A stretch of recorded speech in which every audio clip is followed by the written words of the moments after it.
Hello everyone. बच्चों, आज supreme court में सुनवाई थी और एनटीए बिल्कुल होमवर्क करके नहीं आया था और उसकी आज अच्छी खासी क्लास लग गई।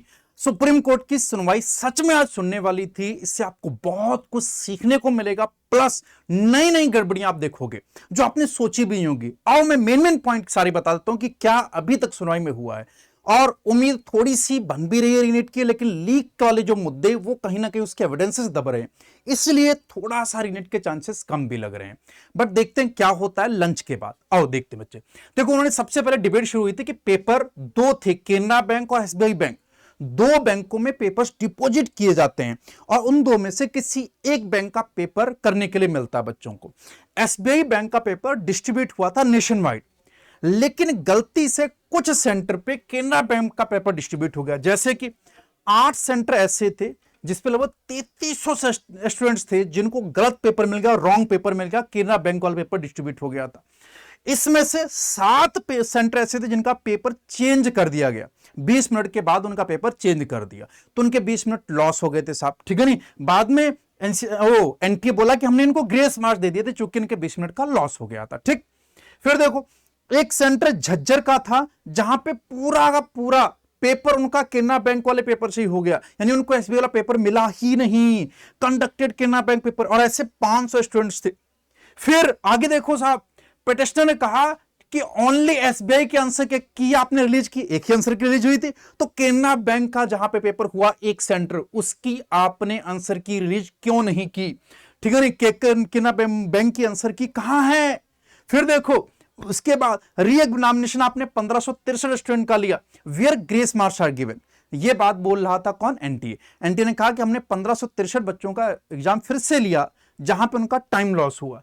इसमें सिर्फ 50% बच्चे अपीयर हुए, ये पिटिशनर बोल रहा था। लगभग 830 बच्चे ही अपीयर हुए। क्यों आधे बच्चे अपीयर नहीं हुए, इस पे भी थोड़ा सा उन्होंने डाउट क्रिएट किया कि ऐसा क्यों हुआ बच्चे, ठीक है नहीं। फिर उन्होंने बोला कि देखो, ये बात अभी तक क्लियर नहीं थी, कुछ भी क्लियर नहीं होता, एवरीथिंग बिहाइंड कर्टन, सब कुछ पर्दे के पीछे चलता रहता है, कुछ भी होता है प्रेस रिलीज कर देते हैं, जब थोड़ा सा मुद्दा उठता है प्रेस रिलीज करते हैं। 718 719 की बात ना उठती तो प्रेस रिलीज ना आती, पता ही ना चलता ग्रेस मार्क्स किनको मिले, और अगर कोर्ट में ये केस ना पहुंचता ये भी ना पता चलता कि एक जगह पे पेपर ही गलत दे दिया गया, केनरा बैंक का पेपर आ गया सा। और देखो इसके बाद क्या हुआ। फिर इसके बाद सीजीआई ने 4 पॉइंट वापिस से पूछे एनटीए से कि पहले तो ये बताओ कितने सेंटर पे आपने केनरा का पेपर डिस्ट्रीब्यूट किया, उनमें से कितने पे आपने उनकी बुकलेट को रिप्लेस कर दिया, यानी केनरा बैंक पे डिस्ट्रीब्यूट हो गया गलत आपसे, आपने वापस से क्या कर दिया, वापस से रिप्लेस कर दिया। फिर दूसरी बात ये बताइए कि कहां पे क्वेश्चन का रीएवल्युएट केनरा बैंक से हुआ, कितने बच्चों को केनरा बैंक का पेपर मिला और उससे उनका रिजल्ट आया ऐसा। फिर उन्होंने ये पूछा, ठीक है, how Canara bank paper revolve, where is answer key. बच्चे को कैसे पता चलेगा जबकि उसके पास आंसर की नहीं केनरा बैंक, उसे कैसे पता चलेगा उसने कितना सही किया कितना गलत किया, और जो रिजल्ट आया वो किससे कितना मैच कर रहा है। फिर उन्होंने दूसरी बात बोली कि ये पेपर की गड़बड़ी हुई कैसे, केनरा बैंक का पेपर गया गलत कैसे, वो भी इतने सारे सेंटर पे गड़बड़ी, और गड़बड़ी को आपने तुरंत पकड़ा क्यों नहीं। किसके पास ऑथराइजेशन होता है पेपर को लेने जाने कि ये केनरा बैंक से लेके जाना है, एसबीआई से पेपर लेके जाना है। फिर सीजीआई ने यह भी पूछा कि दोनों पेपर एक साथ लेके आते हैं या सिर्फ एक ही पेपर लेने जाना होता है, और कौन ऑथराइजेशन देता है। अगर दोनों पेपर लाए थे तो कौन सा डिस्ट्रीब्यूट करना ये क्यों नहीं पता चला, और अगर पता चला तो फिर उसने जो भी था सिटी का सेंटर था उसने सारी जगहों के पेपर क्यों नहीं एक साथ चेंज किए, ऐसा ही क्यों किया कि 7 का चेंज कर देता हूं 1 का छोड़ देता हूं, ऐसा ही क्यों किया। ये सारे प्रश्न पूछे थे साहब उन्होंने। अब देखो, how many no the right person to authorise, किस पर्सन, कौन पर्सन अथराइज है, बैंक को कैसे पता चलेगा कि ये अथराइज पर्सन इसी को पेपर देना है, ठीक है ना। ये सब सीजीआई ने क्वेश्चन पूछे थे साहब। Who issue the letter of authorisation, तो उन्होंने बोला था एनटीए ने कि ऑथराइजेशन का एक लेटर लेके जाते हैं, लेकिन कौन इशू करता है एनटीए ने पूछा, और कौन लेके जाता है, सारे प्रश्न सीजीआई ने एनटीए से पूछे थे, ठीक है साहब। और देखो फिर इसके आगे डिबेट कहां चली साहब। फिर दूसरे पे पिटिशनर ने पूरी कहानी पलट दी। पिटिशनर ने कहा कि देखो, पेपर केनरा बैंक का आप बोले हो कि झज्जर के हरदयाल पब्लिक स्कूल में दिया गया, ठीक है नहीं, एसबीआई का ना दिया गया, और उनको ग्रेस मार्क्स नहीं दिए, बट आप ही की प्रेस रिलीज में लिखा हुआ है कि आपने झज्जर जो हरियाणा वाले उनको ग्रेस मार्क्स दिए हैं, बल्कि और किसी को नहीं। आप ही ने बोला था, आप ही की प्रेस रिलीज। एनटीए अब शॉक में चला गया। एनटीए बोला कि शायद गलती से हमसे गलत इंफॉर्मेशन चली गई, हमने इन्हीं को ग्रेस मार्क्स दी, उनको नहीं, उनका पेपर सही था, उनको टाइमली पेपर कराया गया, उनको एक्स्ट्रा टाइम दिया गया। ध्यान सुनना कैसे खेला कि उनको एक्स्ट्रा टाइम दिया गया, इनको हमने ग्रेस मार्क्स दी। अब यहां पे एनटीए थोड़ा सा फंस गया, कोई होमवर्क करके नहीं आया था साहब। ठीक, फिर आगे देखो, फिर अगला मुद्दा बड़ा सा कि फिर पटिशनर ने कहा कि सीकर के अंदर सर 49 सेंटर है, उसमें से 48 सेंटर सेल्फ फाइनेंस प्राइवेट के हैं, प्राइवेट स्कूलों के जिनकी कोचिंगें चलती उन्हीं के अपने स्कूल हैं साहब। इसमें सिर्फ एक ही सेंटर केंद्रीय विद्यालय जो गवर्नमेंट, बाकी सब प्राइवेट। इनके एम्प्लॉय कोचिंग सेंटर के टीचर शी इनके एम्प्लॉय होते हैं साहब। और जब पेपर होता है उसके बाद पेपर डिपॉजिट जो करना होता है उसके बीच में 2 घंटे का टाइम होता है। पेपर आपने जमा कर दिया, उसको पैक होके जाना जो होता है वो 2 घंटे का टाइम होता है। उस दौरान कोई ओमार फिल कर सकता है साहब। पेपर भी वही है, ओमार भी वही। पेपर सील करने जो ओमार होते हैं उसको सील करना पड़ता है, उसको सील करने से लेके और पेपर को कलेक्ट करने के बीच में अच्छा खासा गैप, चूंकि कोचिंग के एम्प्लॉय जो स्कूल में वो कर सकते हैं। और फिर उन्होंने बोला कि इसके जो सिटी सेंटर है, जो सेंटर को कंट्रोल कर रहे हैं, वो इन्हीं के स्कूल के प्रिंसिपल्स होते हैं। वो बार बार इन शब्दों पर जाके पटिशनर जोर लगाता है सिस्टमेटिक फेल्योर है सर, और ये है। आओ देखो, some centre have no boundary wall, कहेंगे कुछ की तो बाउंड्री वॉल ही नहीं है, कुछ स्कूल इतने बेकार है, कोई एसओपी नहीं है। एसओपी हम लोग कोई स्टैंडर्डाइजेशन ही नहीं है कि भाई इस स्कूल के पास कैसा होना चाहिए, कौन क्या होगा, कुछ नहीं बोला। सब प्राइवेट स्कूल के दम पे चल रहा है सब। ठीक, फिर इसके बाद कह रहा है कि कुछ सेंटर बहुत ज्यादा अच्छा कर रहे हैं, पटिशनर बोल रहे हैं, जैसे कोटा और सीकर दोनों जगह कोचिंग हब है, इन दोनों का बनना जाहिर है, लेकिन सीकर एक अलग अलग ही परफॉर्म कर रहा है।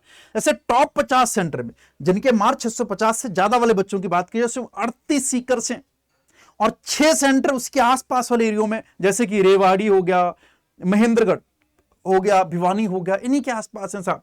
ठीक है नहीं, कह रहा कि सीकर पिछले 2-3 साल से बहुत अच्छा कर रहा है, जबकि इस साल देखा जाए तो 1000 में 6 बच्चे ही हैं जो 700 से ज्यादा लाए, ये नेशन वाइड। लेकिन सीकर में सारी बच्चे, ये 700 नहीं बच्चे, 650। ठीक है नहीं, अब जबकि सीकर में ऐसे 251 बच्चे, 650 की बात हो रही बच्चे, ऐसे कितने 251 बच्चे, जबकि सीकर में कितने 6 बच्चे, बासमती जो आउटस्टैंडिंग परफॉर्म कर रहे हैं। फिर सीजीआई साहब ने डाटा थोड़ा पूछा कि सीकर के अंदर टोटल स्टूडेंट कितने हैं, तो उन्होंने बोला कि 27,260 स्टूडेंट अपीयर हुए थे। किनके मार्क्स बहुत ज्यादा अच्छे आ रहे हैं, यानी कि 500 प्लस मार्क्स लाने वाले बच्चे 8025 हैं लगभग। ठीक है, तो ये कुछ बातें सीकर को लेके काफी सारी हुई। उसके बाद फिर बात साहब उन्होंने मुद्दा उठाया, ठीक है, पटिशनर ने, कि अंजलि पटेल जो कि 12th फेल है और उसके 705 नंबर आ गए नीट के अंदर, जबकि उसने सीबीएसई बोर्ड का एग्जाम दिया था। सीबीएसई और नीट का सिलेबस सेम होता है, ये कैसे पॉसिबल है? तो उन्होंने बोला ऐसा इसलिए हो रहा है क्योंकि वो गोधरा से बेलगावी कर्नाटका गई थी एग्जाम देने। फिर सीजीआई साहब ने कहा कि देखो उसका उससे लीक से क्या लेना देना, कोई बच्चा अगर कर रहा है तो हो सकता है ऐसा, कुछ ऐसा नहीं कि कर्नाटक में कुछ अलग हुआ बेलगावी में। तो फिर पटिशनर ने कहा कि नहीं सर, अगर मैं देखूं तो वो उस बेलगावी सेंटर में 700 प्लस वाले 8 बच्चे और 650 वाले 71 बच्चे। उन्होंने कहा कि ये जो सेंटर ये भी अलग ही परफॉर्म कर रहा है साहब।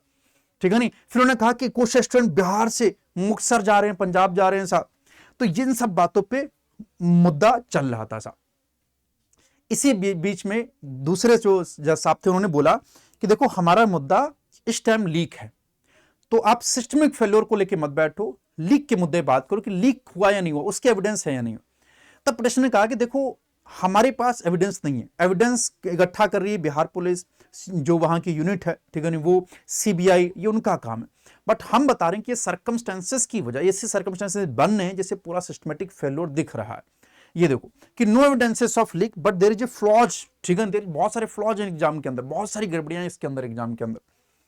ठीक, फिर इसके बाद सीजीआई साहब ने कहा कि मैंने पटिशनर साहब से बोला कि मैंने आपकी सारी बात सुन ली है, ये 4 पॉइंट है जो आप हमको बता रहे हो। पहले ये कि भैया टाइम गैप एग्जाम देने और ओएमआर को सील करने के बीच में, उस दौरान गड़बड़ियां हुई हो सकती। इसके अलावा कोई भी एसओपी नहीं है, यानी कि स्टैंडर्ड ऑपरेटिंग प्रोसीजर नहीं है साहब। इसके अलावा कॉलेज का स्टाफ जो है वो भी टेम्पर कर सकता है ओएमआर को, उसने कुछ गड़बड़ियां की सोचती। और there is no address verification, इस पर भी बात उठी थी कि आप कहीं का भी एड्रेस, कहीं का भी आप एग्जाम सेंटर डाल दो, जहां का मन करे वहां जा सकते हो। तो बोले कि इसके लिए भी प्रूफ होना चाहिए, there is no address verification during centre chosen by student. आप इतनी दूर सेंटर क्यों चूज कर रहे हैं, ये स्टूडेंट से पूछना पड़ेगा, आपको कोई प्रूफ देना पड़ेगा। इसको लेकर भी उन्होंने मुद्दा उठाया। तो ये 4 मुद्दे जो थे मेजर उठाए थे। इसके अलावा पटिशनर साहब ने यह भी कहा था कि प्राइवेट प्रिंटिंग प्रेस वाले हैं जिनको ये लोग दे देते हैं पेपर, वो प्रेस करते हैं, वही पहुंचाते हैं, तो कुल मिला के सारा सिस्टम कोलैप्स है, ये पेपर कराने योग्य नहीं है। पटिशनर साहब ने ये बात बार बार उठाई। लीक के मुद्दे पे भी बात हो रही है। बाकी सारा डिस्कशन लंच के बाद होगा। होप सो कुछ अच्छा निकल के आए। रीनीट होने के चांस मुझे कम लगते हैं, मैं लेकिन ये चाहता हूं कि अगली बार नीट कम से कम फेयर हो। आपकी क्या राय है हमें जरूर बताएं बच्चों, ठीक है नहीं। मेरा वीडियो बनाने का पर्पज आपको और ज्यादा परेशान करना नहीं है। मेरा वीडियो का परेशानी का पर्पज है कि बहुत सारी सिस्टम के अंदर बहुत सारे लूप होल्स हैं, बहुत सारी गड़बड़ियां हैं, ये ऐसे नहीं सुधरेंगी। सब लोग आवाज उठाएंगे तभी बात बनेगी। Thank you so much.